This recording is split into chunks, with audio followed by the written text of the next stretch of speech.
This is a social culture RC from CAT 22 slot 3.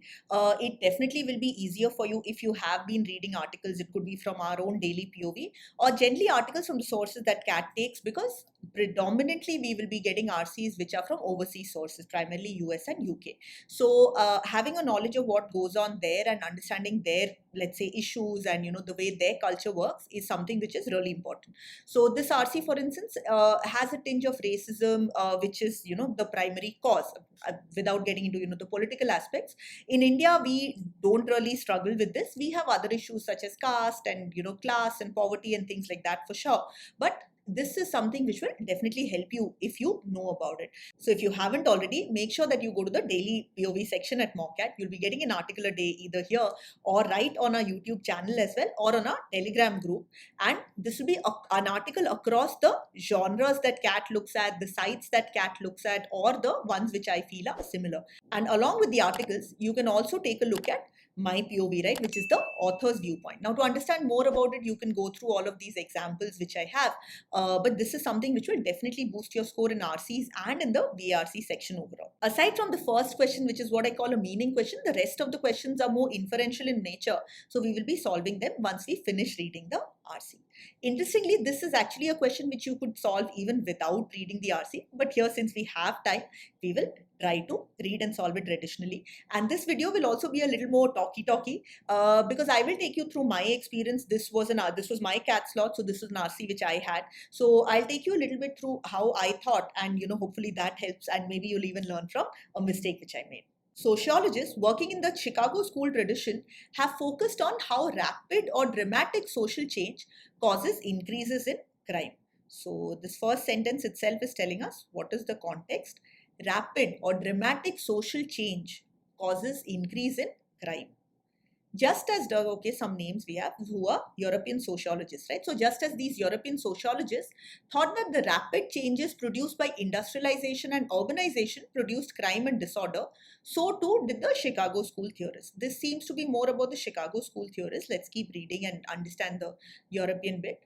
The location of the University of Chicago provided an excellent opportunity for Park, Burgess, and McKinsey to study the social ecology of the city. So just as these people are European sociologists, these people are probably American sociologists who are working in the University of Chicago, or maybe studying in the University of Chicago. Why am I assuming that they are in Chicago? Why else would this location give them an excellent opportunity, right?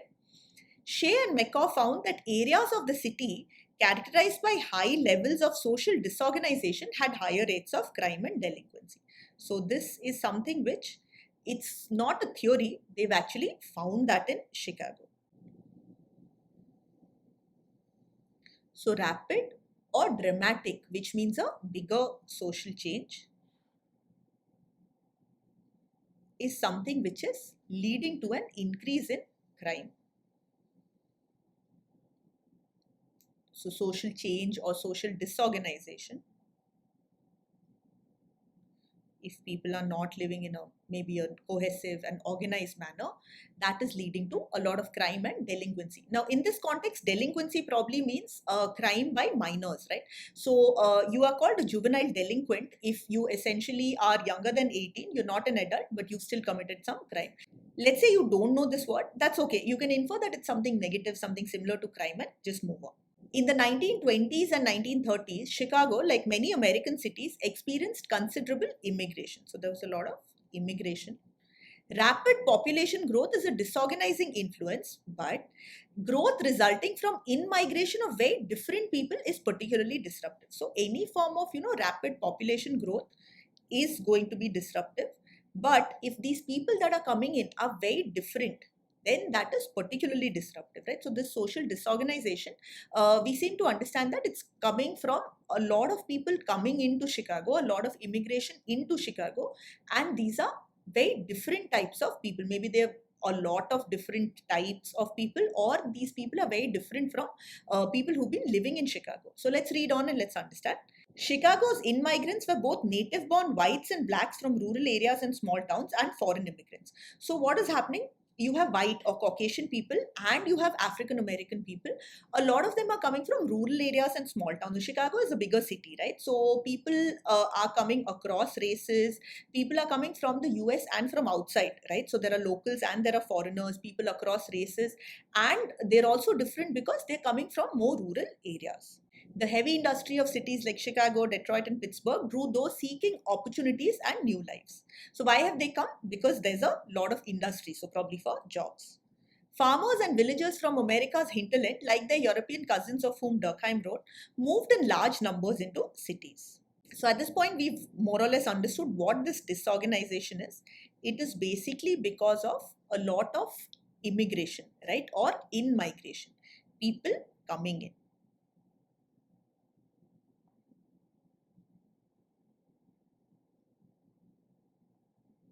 I'll just put CH for Chicago.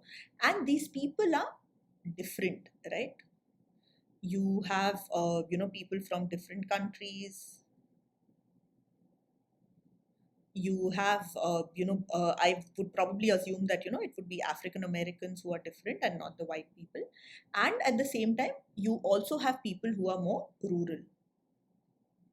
At the start of the 20th century, Americans were predominantly a rural population, but by the century's midpoint, most lived in urban areas. The social lives of these migrants, as well as those already living in the cities they moved to, were disrupted by the differences between urban and rural life. So, this is also something which is there, right? So, you have foreigners, you have people from a different race, and you have people with a different background, a more rural background. So, all of this is naturally disruptive, especially if a lot of these people are coming in. Let's quickly finish this paragraph and then we will try this question. According to social disorganization theory, until the social ecology of the new place can adapt, this rapid change is a criminogenic influence. So, till Chicago could adapt to all of this disorganization, all of these people coming in, there would be crime. So, there's going to be a lot of crime or an increase in crime for some time. Once the city has adapted, probably then the levels of crime would reduce.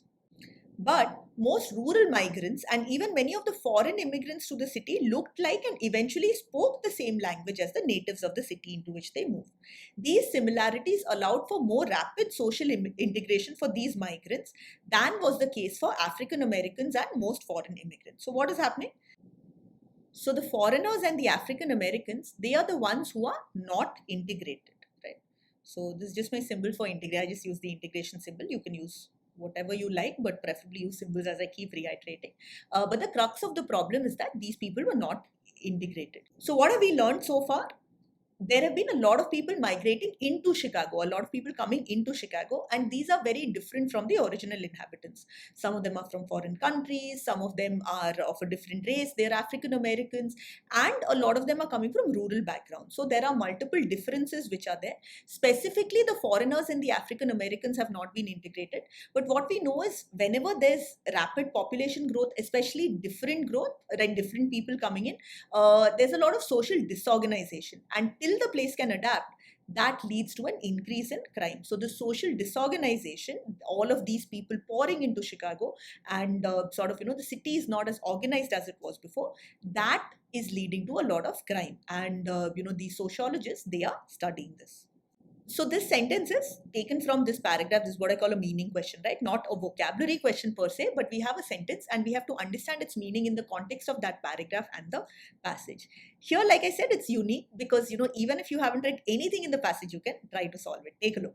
At the start of the 20th century, Americans were predominantly a rural population, but by the century's midpoint, most lived in urban areas. So what's happening? Now the 20th century is going from 1901, you have 1950, which is your center, all the way to 2000, right? So in the beginning, they were more rural, but by the century's midpoint, which is around 1950, they had become more urban and they continue to be more urban, right? So somewhere mid-century, you already had more urban people. Now we have to look for a statement which is not contradicting this. So one of these four options is going to be in line with this. that becomes a right answer. Anything which is not in line with this, anything which is saying that, maybe even in the first half of the century, people were more urban, or in the second half or in the midpoint, people were more rural, we're going to eliminate those. One quick thing here, in case if, you're thinking of the 20th century as something which starts after 2000, you could potentially make a silly mistake, especially if you're rushing. You do have, 1952 given in the option. So that is something which should help you sort of like, step back and realize that, okay, I've just made a silly mistake. I have to think in terms of 1901 to 2000. And I would actually encourage everybody to take this time out and look at it this way. I'm explaining it and it's taking a little longer, but for you to sort of just write it down, trust me, it'll just take a few seconds, right? And that is something which will really give you the mental clarity required to solve this question. And you'll find that whatever time you have taken just to write this, you will actually end up saving more time than that, because you are not sort of like, stuck between the options, or you are wasting time, and you will definitely get it right. So considering the options, the estimation of per capita income per person in America in the mid 20th century primarily required data from rural areas. Now this we can see something which is going against the passage. Even if you don't know what per capita income is, if we are looking only at rural areas, that doesn't make sense, because majority of people are living in urban areas. So we will eliminate this option. A population census conducted in 1952 showed that more Americans lived in rural areas than in urban ones. This is also wrong, because we know that by the mid-century, by the midpoint, most people lived in urban areas. So it is not possible. So this is again contradicting our statement from the passage. Demographic transition in America in the 20th century is strongly marked by an out-migration from rural areas. Now, out-migration or migrating out, this is something which we can also infer from in-migration here. If in-migration is people coming into Chicago, out-migration has to be people moving out of rural areas. So this is something which is not actually contradicting, because it's saying that these rural people, they shifted to urban areas. So this should be the right answer. Fourth option, economists have found that throughout the 20th century, the size of the labor force in America has always been largest in rural areas. Again, this part is wrong. So it's contradicting, because for at least half of the century, they were living more in urban areas. So this becomes the right answer. And you can also see, even without reading the passage, right? If you just thought of it this way from the sentence itself. So Americans primarily were rural, and then from 1950 onwards, most of them were urban. That itself is something where you could get this answer right. Now, something like this is very rare. Usually we have to read at least some of the passage to get it.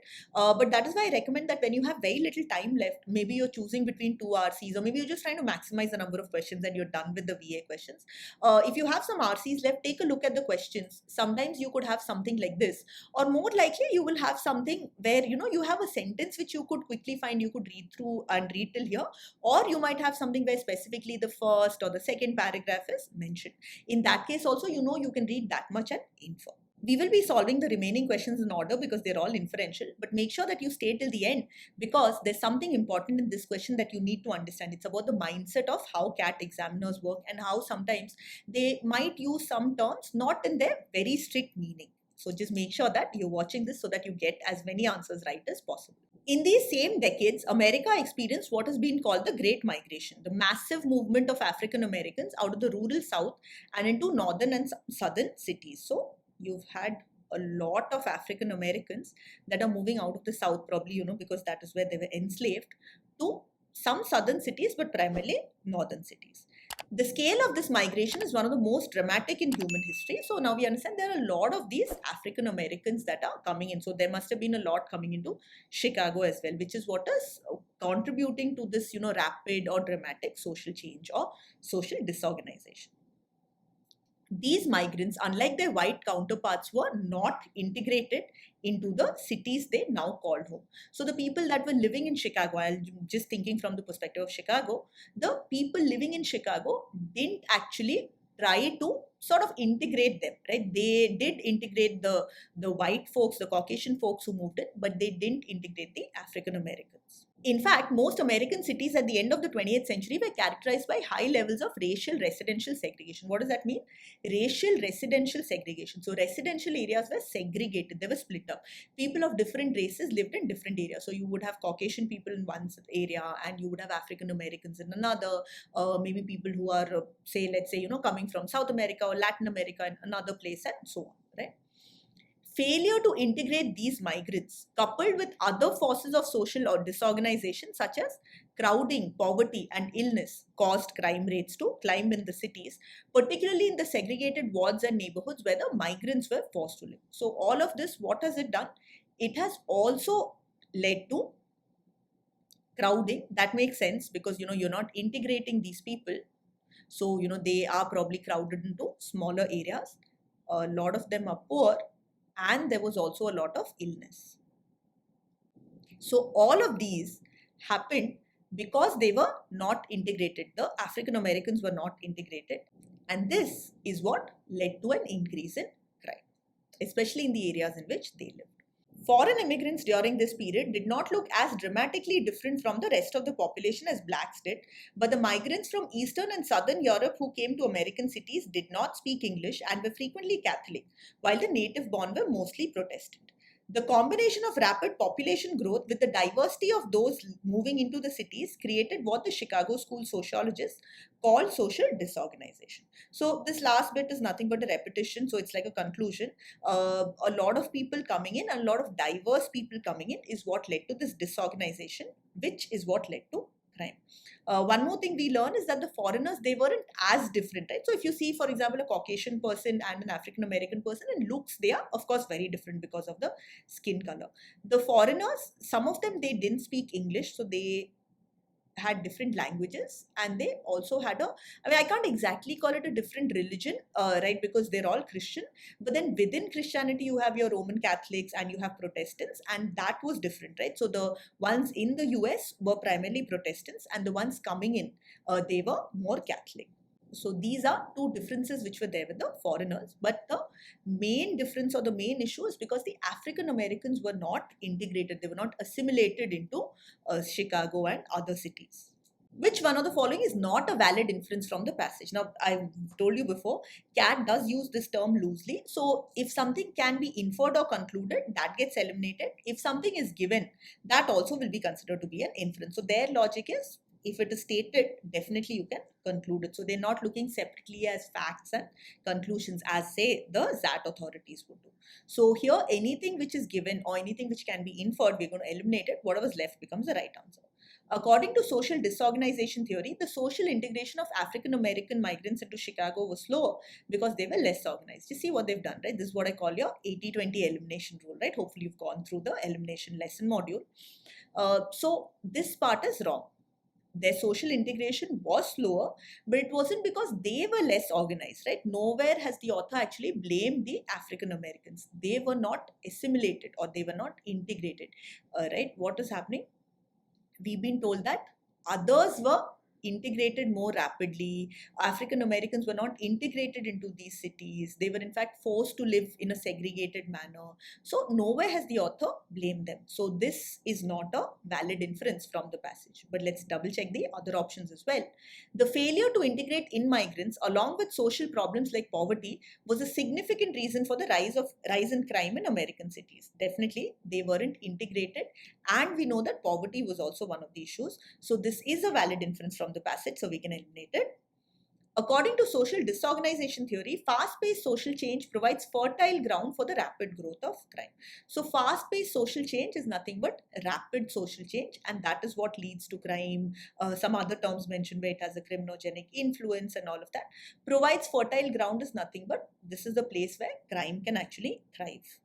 So just try to visualize, for example, crops growing in fertile soil or something like that. So this we eliminate again because it can be inferred.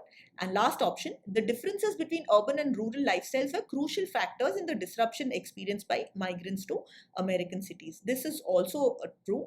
Crucial factors or important factors, right? So there are three main things which we were told. Some were foreigners, some were African Americans, and many came from rural backgrounds. So these were the three differences which were there.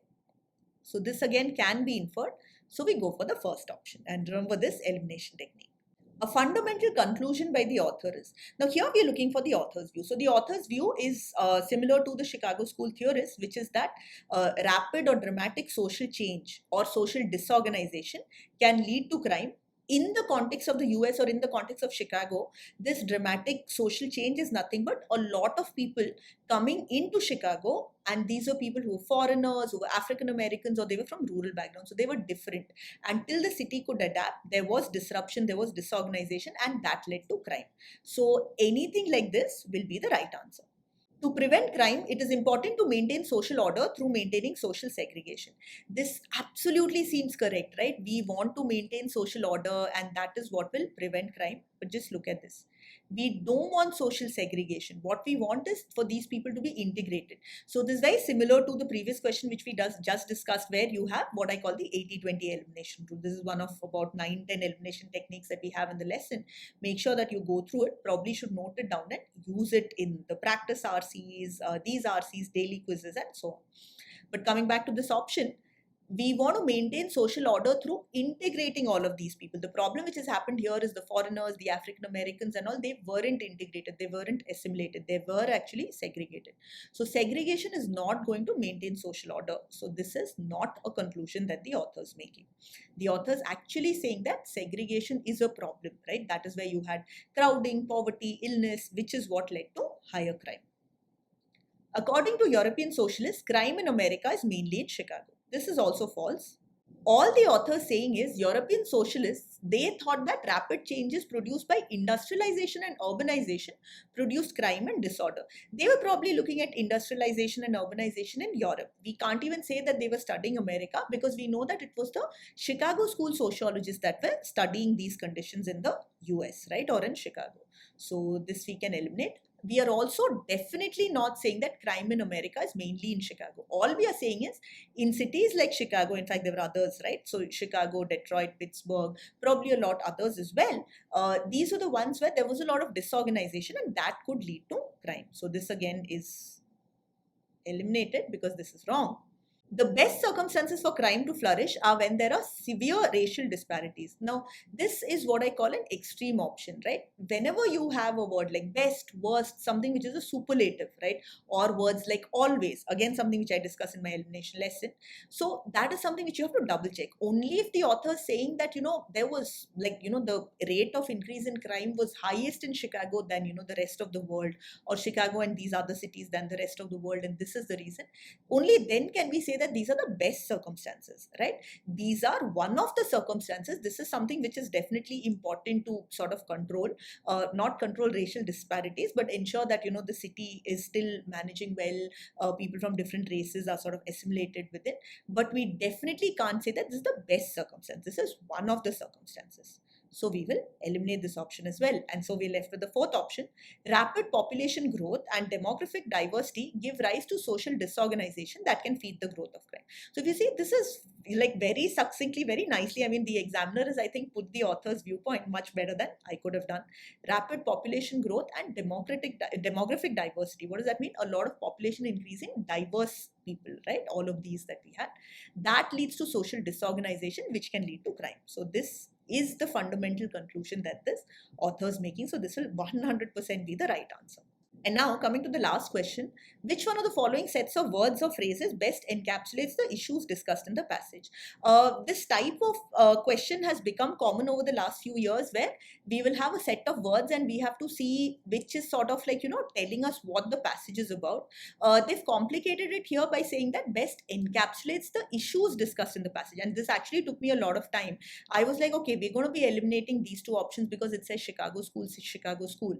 And that is where these people were working, so it's not an issue. These also will be eliminated anyway. They are names, they are the Europeans, but more importantly, these are also not the issues. So we eliminate these and then do we go for this. But then I was like, okay, but this is something which is explaining it much better. Heavy industry and all, we are looking more at the disorganization part, end up wasting a lot of time and ended up deciding that, okay, you know what, I'm going to go with the question, I'm going to go for issues. So this has to be the right answer. Maybe it's a a relatively easy question where we can quickly eliminate. Turned out to be wrong.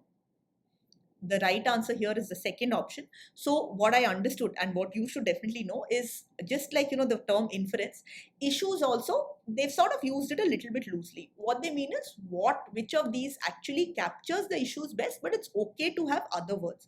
So in such questions, my learning through a mistake, losing 4 marks, has been that I have got to go for something which covers what the passage is primarily about. So looking at it from that perspective, rapid population growth, definitely an issue. Heavy industry is the cause, so the order is not correct, but okay. Segregation, and that has led to crime. This is fine, right? But if you see, the second option is even better. It is the Chicago School sociologists that have figured out that social organization or social disorganization because of migration is what leads to crime. So if you see, this is extremely straightforward. Point by point, we have everything.